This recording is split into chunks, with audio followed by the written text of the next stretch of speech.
નમસ્કાર મિત્રો, આજે એક નવા ટોપિક સાથે ચર્ચા કરશું. ચર્ચા કરવા માટે હું આપની સાથે કૃષિ નિષ્ણાંત મનીષ બલદાણિયા. ખાસ ઘણા બધા સમયથી મારા મનની અંદર એક સવાલ હતો અને ઘણા બધા ખેડૂત મિત્રો સાથે બેસીને પણ ચર્ચા કરી, ઘણા બધા ખેડૂત મિત્રો સાથે ટેલિફોનિક પણ ચર્ચા કરી અને ખેડૂત મિત્રોનું એક કહેવાનું હતું કે સાહેબ તો તમે આની ઉપર થોડોક જાગૃત લોકોને કરો. અને હાવ સાચી વાત છે કે આ વિષય છે થોડોક તમારા માટે તમને ટફ પડશે, પણ ખૂબ સાચી વાત છે કે હું જે કહી રહ્યો છું એ સાચું છે કે ખોટું મને કોમેન્ટની અંદર જણાવજો. પહેલાં હું તમને આજે એક સવાલ પૂછું છું. ખેતીની અંદર જે રોટાવેટરનો આપણે ઉપયોગ કરીએ છીએ એ રોટાવેટરથી ફાયદો થાય કે નુકસાન, તમારે કોમેન્ટ કરવાની છે કે રોટાવેટરથી ફાયદો થયો છે અને રોટાવેટરથી નુકસાન થાય છે. શું નુકસાન થાય, શું ફાયદો થાય એની આપણે આજે ચર્ચા કરવાની છે, પણ કોમેન્ટ અત્યારે જ કરી દેજો. લાઇક કરવાનું ભૂલતા નહીં અને ખાસ અગર જો તમને ખૂબ સારી માહિતી લાગે તો અન્ય ખેડૂત મિત્રોને શેર કરવાનું નહીં ભૂલતા. તમે બધા કોઈકના કોઈક ગ્રુપની અંદર જોડાયેલા છો, વોટ્સઅપ વાપરો છો, ગ્રુપમાં જોડાયેલા છો, તો શેર કરવાનું શા માટે ભૂલી જાઓ છો? તો શેર કરી અને ખેડૂતો સુખી થાય એ દિશાની અંદર આપણે પણ એક કામ. ખરેખર તમે જો ખેડૂત પુત્ર હોવ અને તમને ખેલદિલી હોય તો આ વિડીયો છે આપણે એટલો સ્પ્રેડ કરવાનો છે કે ખેડૂતોને રોટાવેટર બાબતે છે એ થોડીક જાગૃતતા આવી શકે. રોટાવેટર શું છે, ફાયદાકારક છે કે નુકસાન કરતા, એ માહિતી ખાલી મારે તમને પહોંચાડવાની છે. તો શરૂ કરીએ મિત્રો. ખેતીની અંદર રોટાવેટરનો ફાયદો થાય કે નુકસાન, આજે ખેડૂત છે એ ખેડ કરી રહ્યો છે, પણ શેના? મને એવું લાગે છે કે ખેડૂતો રોટાવેટરને સર્વશ્રેષ્ઠ ઇમ્પ્લિમેન્ટ માને છે. રોટાવેટર ચાલી ગયું એટલે ખેતીનું તમામ કામ પૂર્ણ, હવે ખાલી વાવેતર જ બાકી છે. સાચી વાત છે, હું પણ સ્વીકારું છું, પણ તમને ખબર નથી કે આની પાછળ કેટલું નુકસાન થાય છે. એટલે મિત્રો, રોટાવેટર ચલાવવું એ ફાયદો કે નુકસાન એ ચર્ચા કરવા માટે તમારે પણ આખો વિડીયો પૂરો નિહાળવાનો છે, જેથી કરીને તમને પણ ખ્યાલ આવશે રોટાવેટર ફાયદો કરશે કે નુકસાન. ખાસ એક કહેવત હતી આપણા વડીલોની કે વડવાઓની, એની અંદર પ્રકાશ પાડીએ તો જોઈએ તો ખેડ ખાતરને પાણી, નસીબને લાવે તાણી. એની અંદર થોડો સુધારો કરવો છે કે જો કરો જાણી જાણી, ખેડ ખાતરને પાણી, નસીબને લાવે તાણી, જો કરો તમે જાણી જાણી. તો ખેડ એ સર્વશ્રેષ્ઠ હતું. આજના જમાનાની અંદર બધું જ આધુનિક ખેડ થઈ ગયા. હવે કોઈ બળદથી ખેડ કરતો નથી. અને આધુનિક ખેડની અંદર સૌથી પહેલાં ટ્રેક્ટર ઓપરેટેડ કે ટ્રેક્ટરથી ચાલી શકે એવા હળ આવ્યા. હળ પછી 5 દાંતી આવ્યા. એની આપણે આગળના વિડીયોની અંદર વાત કરી દીધી છે. મેં ત્યારે પણ કીધું હતું કે રોટાવેટરની હું તમને વાત કરી, પણ આજે ખેડૂતના મનની અંદર સૌથી વધારે ખેડૂતે તાજ પહેરી લીધો હોય ને એવું લાગે. રોટાવેટર ચાલી જાય ને એટલે એને એમ લાગે કે મેં જમીનને તાજ પહેરાવી દીધો. મિત્રો, રોટાવેટર ચલાવવું જોઈએ, પણ એટલી હદે પણ ન ચલાવવું જોઈએ જેથી કરીને આપણું ઉત્પાદન ઘટ્યું. પહેલાના સમયની અંદર રોટાવેટર નહોતું, ઉત્પાદન હતું. આજના સમયની અંદર અઢળક પ્રમાણની અંદર દવાઓ નાખતા હોય, અઢળક પ્રમાણની અંદર ખાતરો નાખતા હોય, છતાં પરિણામ મળતું નથી. કારણ કે આપણે રોટાવેટરનો જ ઉપયોગ કર્યો છે. તો રોટાવેટર ક્યાં ફાયદો કરે એની પહેલાં તમારી સાથે સૌ પ્રથમ તમે બધા ઘણા આમાં જોતા હશો, તમે ઘણા બધા નેગેટિવ પણ સોચતા હશો ક્યારેક કે ભાઈ તમને શું ખબર, અમારે તો રોટાવેટર ચલાવવું પડે. પણ હું તમને એટલા માટે જે તમારી સોચ છે એની તમને જવાબ આપું. રોટાવેટરનો ફાયદો તો કે જમીનની અંદર હવાની અવર જવર વધારી શકે. રોટાવેટર ચલાવશું તો જમીનની અંદર આપણી જમીન છે તો એની અંદર હવા આમ નીચે જઈ શકશે, હવા બહાર આવીએ કે હવા અંદર જઈ શકે, એટલે હવાની અવર જવર થઈ શકે. બહુ સારો ફાયદો છે, રોટાવેટર ચલાવવું જોઈએ. બીજો ફાયદો મિત્રો એ છે કે જમીન પુષ્કળ માત્રાની અંદર કડક થઈ ગઈ હોય, જેમાં હળ ચાલી શકે એવી પરિસ્થિતિ નથી, હળથી ખાલી લીટા જ થાય, 5 દાંતીથી ખાલી લીટા થાય, એવી જગ્યાએ ખૂબ કડક થયેલી જમીનની અંદર રોટાવેટર ખૂબ સારો ફાયદો કરે છે, તમને જમીનમાં ખેડાણ કરી આપે છે.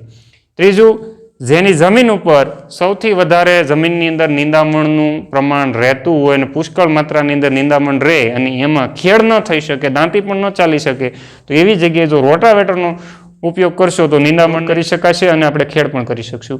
રોટાવેટર ચલાવવાથી સમયની બચત થઈ જાય. જો તમે હળ ચલાવો અથવા દાંતી ચલાવો અથવા પાંચા ચલાવો તો તમારે ઘણો સમય લાગે. રોટાવેટરની અંદર એનો એટલો સમય લાગતો નથી, કારણ કે એ બધું 2-3 વખત ચલાવવું પડે. રોટાવેટર એટલી બધી વખત ચલાવવું પડતું નથી. એ સિવાય મિત્રો, જમીન ઉપર આપણે કોઈ પણ ખાતર નાખ્યું હોય તો સારામાં સારું મિશ્રણ રોટાવેટર કરી દેશે. એના જેવું મિશ્રણ આપણું હળ પણ કરી શકતું નથી. તો સારું એવું મિશ્રણ કરી આપે છે. કોઈ પાક એવો હોય, દાખલા તરીકે બાજરીના જે વાઢી લીધા પછીના પાર્ટ વધતું હોય, અથવા તો ખાંપા આપણે એને જેને કહીએ તો બાજરીના ખાંપા વધતા હોય, અથવા તો શેરડીના જે જડિયા મૂળિયા વધે છે તો એને હળથી કાઢવા બહુ મુશ્કેલ છે. મેં શેરડીના વિસ્તારમાં ઘણા બધા વર્ષથી કામ કરું છું એટલે મને ખ્યાલ છે, બાજરીનો પણ મને ખ્યાલ છે. તો આવા વિસ્તારની અંદર જ્યારે એ બધું સુકાઈ જાય ત્યારે રોટાવેટર ખૂબ સારું એવું કામ કરે છે. તો શેરડીનું જ્યાં વાવેતર થતું હોય, બાજરીનું જ્યાં વાવેતર કરેલું હોય, અથવા તો મકાઈનું જ્યાં મોટા ખાંપા જેના રહેતા હોય ત્યાં આપણા માટે ખૂબ સારું એવું કામ કરે છે રોટાવેટર. તો રોટાવેટર ઉપયોગ કરવું જોઈએ. પરાળનું મિશ્રણ, આપણે પરાળ બાબતે ઘણા બધા વિડીયો મૂક્યા હતા. ઘણા બધા વિડીયોના માધ્યમથી આપણે ઘણા બધા લોકો સુધી પહોંચ્યા છીએ. તો મિત્રો, પરાળમાં જ્યારે રોટાવેટર ચલાવવામાં આવે ત્યારે પરાળનો એકદમ બારીક ભૂકો થઈ જાય તો પરાળનું પણ સારું એવું મિશ્રણ રોટાવેટર કરી શકે. આ તમને રોટાવેટરનો ફાયદો હું જણાવું છું, નહીં તો તમે બેઠા બેઠા કહેશો તમને શું ખબર પડે, રોટાવેટર ચલાવીએ તો જ બધું આ થાય, નહીંતર થાય નહીં. ઘણા બધા એમાં ઘણીવાર એવી કોમેન્ટ કરતા હોય તમને ડીઝલના ભાવની ખબર છે. મને ખબર જ છે ડીઝલનો ભાવ કેટલો છે, એટલા માટે જ તમને હું આજે કહું છું કે રોટાવેટર ચલાવવું જરૂરી છે કે નહીં. હવે વાત મહત્વની છે, હવે જોવાનું નહીં ભૂલતા.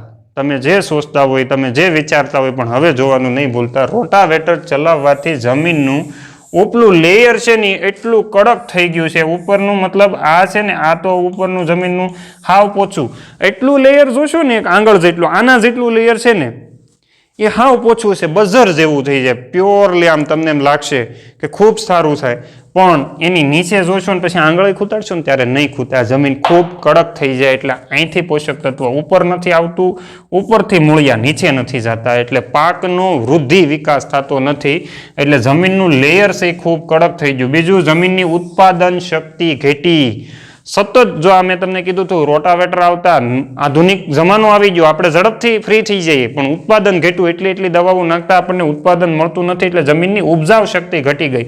એનું કારણ છે કે અહીંથી નીચેથી ઉપર કંઈ આવી જ શકતું નથી, કારણ કે એ જે બ્લેડ હાલે છે એ બ્લેડ, એમાંય જે ભેજવાળી જમીનની અંદર જ્યારે બ્લેડ હાલી જાય ને પછી તમે એમાં હાથ લગાવજો તમને ખબર પડે એની અંદર એટલું બધું કડક થઈ ગયું હોય છે કે એમાં આપણી હાથ પણ ખૂટતો નથી. તો જમીનની ઉપજાવ શક્તિની અંદર ઘટાડો થયો છે. એ સિવાય હવે તમને એ જણાવી દેવાનું, તમારી જે બજર જેવી થઈ જાય છે, બજર જેવી થઈ જાય એટલે આપણને મજા આવે, કૂણી માખણ જેવી જમીન થઈ ગઈ. મિત્રો, બારીક પાર્ટિકલ જેટલા થશે, જેટલા કણ બારીક થશે એટલું આપણને નુકસાન, જેટલો દાણાદાર કણ રહેશે એટલો આપણને ફાયદો થશે. માટીનું બંધારણ બગડી જાય છે. તમે રોટાવેટર અહીંયા ચલાવો છો, રોટાવેટર ચલાવવાના જમીન તમારી બારીક થઈ ગઈ એટલે માટીનું છે આખું બંધારણ બગડી ગયું. આપણી માટીનું બંધારણ કેવું થઈ જાય ખબર? તમે માઇક્રોસ્કોપિક જોવો ને તો આવા પ્રકારનું થઈ જાય. આ બધા જોડાઈ જાય ને એટલે આની નીચે કાંઈ જઈ શકે નહીં. સારામાં સારી માટીનું બંધારણ કેવું હોય તો આવું ગોળ હોય, ગ્રેન્યુલર કહેવાય, અને પ્લેટી કહેવાય સાયન્સની ભાષામાં, અને ગ્રેન્યુલર કહેવાય. એટલે પાણી કે કોઈ પણ પોષક તત્વ અથવા મૂળ આમ નીચે આવી શકે. અહીંયા ગોળ ગોળ જોડાયેલું હોય ને એમાંથી આમ નીચે આવી શકે. આ જ્યારે આમ ઈંટુની જેમ સોરસ બની જાય ત્યારે દિવાલ બની ગઈ કહેવાય. તો એની અંદર નીચે આવી શકે નહીં. એટલે જમીનનું બંધારણ બગાડવામાં કોઈએ મોટો મહત્વનો ફાળો ભજવો હોય તો આપણા રોટાવેટરે ભજવેલો છે. એ સિવાય ડીઝલનો વ્યય, મને ઘણા બધા લોકોએ જ્યારે મેં પરાળ ન બાળવું એ બાબતની ચર્ચા કરી હતી ત્યારે ઘણા એવા મને રૂબરૂ મળતા કહેતા કે સાહેબ ડીઝલનો ભાવ તો તમે જુઓ, આજે આની અંદર ડીઝલ ડબલ જોઈએ છે. રોટાવેટરનો ઉપયોગ કરો છો, તમારું ટ્રેક્ટર જે ડીઝલ ખાય છે, હળમાં વધારે પ્રમાણમાં ડીઝલનો વ્યય આપણે કરી રહ્યા છીએ, તો જેના કારણે પર્યાવરણની અંદર પણ નુકસાન થાય છે, આર્થિક નુકસાન પણ આપણે ભોગવવું પડે, જમીનનું સ્વાસ્થ્ય બગડી ગયું છે. મિત્રો, તમને ખબર છે કે આપણી ઉપર, આપણે જે જગ્યાએ રહેતા હોય ને એ જગ્યાએ આપણને ફૂલ રિવોલ્યુશન આવે. દાખલા તરીકે તાવતે વાવાઝોડું આવ્યું હતું, તમે બધાએ ટીવીના માધ્યમથી જોયું હતું શું પરિસ્થિતિ થઈ હતી. એવી જ રીતના જો તમારી આ જમીન છે, જમીનની અંદર અસંખ્ય પ્રકારના સૂક્ષ્મજીવો આમ રહેતા હશે, કેટલા બધા બેક્ટેરિયા રહેતા હશે, કેટલા બધા રહેતા હોય, અને એને કેટલા બધા રિવોલ્યુશન આપવામાં આવે. આપણને વાવાઝોડાના વમળમાં આપણે આવી જાય ત્યારે આપણી દિશા શું થાય તમને ખબર છે. જ્યારે ભારે પવન આપણી ઉપરથી પસાર થતો હોય ત્યારે આપણી દિશા શું થાય આપણને ખબર છે. તો આ એટલું રિવોલ્યુશન જેનું હાલતું હોય, 1000 1200 RPM ઉપર આ રોટાવેટર અહીંયા આમ ગતિ કરતું હોય તો આની અંદર રહેલા સૂક્ષ્મ જીવાણુ અને બેક્ટેરિયાની દિશા શું થાય તમને ખબર હોવી જોઈએ. એટલે જમીનનું સ્વાસ્થ્ય બગડે. હું તંદુરસ્ત છું એટલે તમારી સામે બોલી શકું છું, પણ હું વાવાઝોડાના ઝપટમાં આવી ગયેલો હોય તો મારે 4-5 દિવસ તમારી સામે આવી શકાય નહીં, કારણ કે મારી તબિયત નાંદુરસ્ત છે, સારી નથી. જમીનની તબિયત બગાડવાની અંદર કોઈ સૌથી મોટો ફાળો ભજવો હોય તો એ આપણા રોટાવેટરે છે.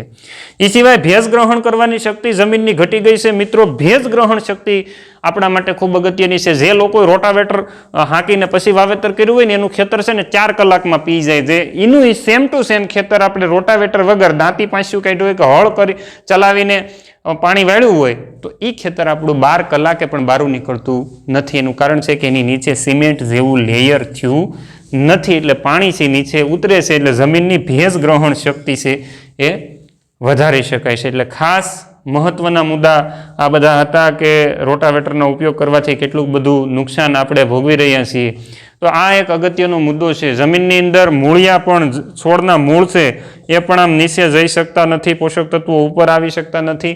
આ રોટાવેટર ચલાવશો તો મને લાગતું નથી આવતા ભવિષ્યની અંદર આપણે બહુ નુકસાન ભોગવવાની તૈયારી રાખવી પડશે. એટલે મિત્રો, માત્ર રોટાવેટર ઉપર નિર્ધારિત ન રહેતા આપણે છે એ હળનો પણ ઉપયોગ કરવાનો છે. રોટાવેટર છે ને સેકન્ડરી ઇમ્પ્લિમેન્ટ, એટલે કે ખેડાણ કરી દીધા પછી જ્યારે ઢેફા ભાંગવાના થાય ત્યારે તમે રોટાવેટરનો ઉપયોગ કરો. ખાતરને સારામાં સારું મિક્સ કરવાનું થાય ત્યારે તમે રોટાવેટરનો ઉપયોગ કરો તો તમારા માટે ખૂબ સારો ફાયદો રહેતો હોય છે. એટલે આ ખાસ અગત્યની વાત આજે કરવાની હતી કે રોટાવેટરનો ઉપયોગ કરવાથી નુકસાન જશે કે ફાયદો. હવે તમે જો શાણા ખેડૂત છો અને ખરેખર ખેતી સાથે સંકળાયેલા છો તો મને એકવાર કોમેન્ટની અંદર જણાવજો કે મારી વાત જે છે સાચી છે કે ખોટી. રોટાવેટર વાપરવું જોઈએ કે ન વાપરવું જોઈએ એ વાત ઉપર ફરીથી ઘણા બધા ખેડૂત મિત્રોને અન્ય મુદ્દા ઉપર ચર્ચા કરવાનું મન થતું હોય તો કોમેન્ટની અંદર જણાવજો કે આપણે એ બાબત ઉપર જો બધાને લાગે વળગતી હશે તો આ રોટાવેટરની જેમ આમાં પણ ચર્ચા કરશું.